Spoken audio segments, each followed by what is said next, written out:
We number 4 team in the nation. Let's go. We ain't done yet. We are not done yet. I promise you we're not done yet. Well, folks, echo from the Buttes because Arizona State has just witnessed one of the biggest upset victories in college football of the 2017 season. Welcome on into Sun Devil Stadium. I'm Blaine McCormick, he's Max Madden, and he's Matthew Tonis for houseofsparky.com.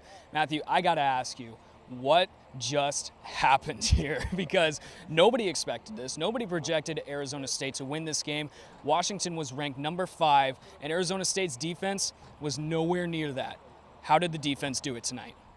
Just impeccable coverage, great pass rush, and they really just kept everything in check. Every time Washington moved forward, ASU stymied them. They were able to, for almost the entire game, up until Washington's last drive, keep them off the scoreboard. Great pass rush. Rennell Wren was huge tonight on the defensive line, stepping in, getting to Jake Browning. Browning was able to make some plays a little bit with his feet, but Kobe Williams was amazing on the outside with some safety help over the top on Austin Pettis. And then on the other side, Chase Lucas played a very good game at cornerback, nearly had a pick that could have been returned for a touchdown. But nonetheless, ASU, despite not generating any turnovers, were able to really neutralize this Washington offense that, despite a relatively easy schedule, moved the ball on everyone they played, except for tonight in Sun Devil Stadium. And you mentioned Kobe Williams and Chase Lucas, both of them having some major swats in the game too. It looked like they were going into the Washington hands, but they swatted them out. 5 sacks on the day, 9 tackles for loss. Is this a big momentum booster for the Sun Devil defense? Oh, absolutely. I mean, you look at a few games back that were 1-2, coming off a loss in Texas Tech, and, it was just doom and gloom, the season's over, but this is huge. I mean, it's sort of, a lot of the media had counted them out for this season in terms of even bowl eligibility over the last few games, but now you look at what they did tonight, and you see the ceiling of this defense, and I think that's the most important thing. You see how great this team really can play, how good the secondary can be. I mean, after the secondary's been the way it has for the last few years, to come out and play like this, it's just unbelievable. So absolutely a confidence builder, and it kind of flips the script of the whole season. And you mentioned the word unbelievable. One thing that is unbelievable is that 3 top 10 teams have fallen to their opponents where they weren't even projected to even come close. What does this mean for the game of college football right now? Everyone's in play. There's nothing I don't know how this looks big picture, but for the 2017 season, anything can happen. Everyone looks beatable. Teams that started the season in the top 5 have had some issues. Teams that have climbed into the top 5 have had some issues. And this is just a very deep year. This is where parity. This is parity. For a long time, people have said there's parity in college football, and sometimes it plays out in certain conferences.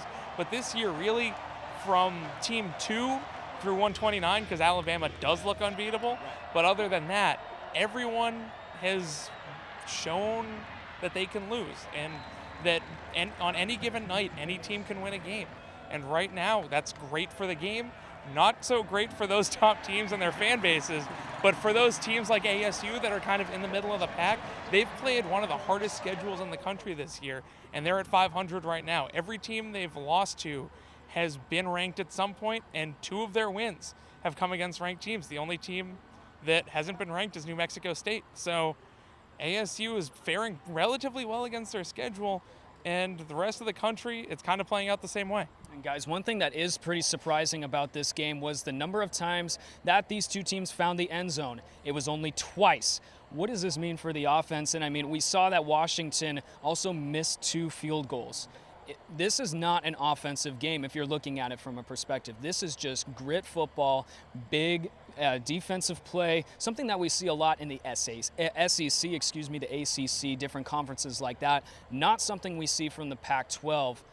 Is this unheard of in the Pac-12, or what is your mind thinking right now? Because there's a lot of thoughts. I mean, you're right. It's extremely rare in the Pac-12, a pretty offensively minded conference, except for a couple teams here and there. But we were talking about it before we started recording, is that Washington was really getting outplayed in almost every phase of the game the entire first half. I think they had something like -1 rushing yards at that. But you never felt that they were out of it. With these low-scoring games, ASU missed a couple key opportunities to take a substantial lead. I mean, this game could be somewhere in the range of 24-7, but they just couldn't close it out. But it does say a lot about the defense and about both teams really staying in it. So it was really close the entire game. It was by no means a blowout. Well, the number 5 Washington Huskies fall to the Arizona State Sun Devils by a score of 13-7. One of the biggest upsets in college football right now, and probably for the 2017 season, if not till the end of the year. But that'll do it for houseofsparky.com from Sun Devil Stadium. He's Matthew Tonis. He's Max Madden. I'm Blaine McCormick, and make sure to keep with all of our coverage on houseofsparky.com. Good night, folks.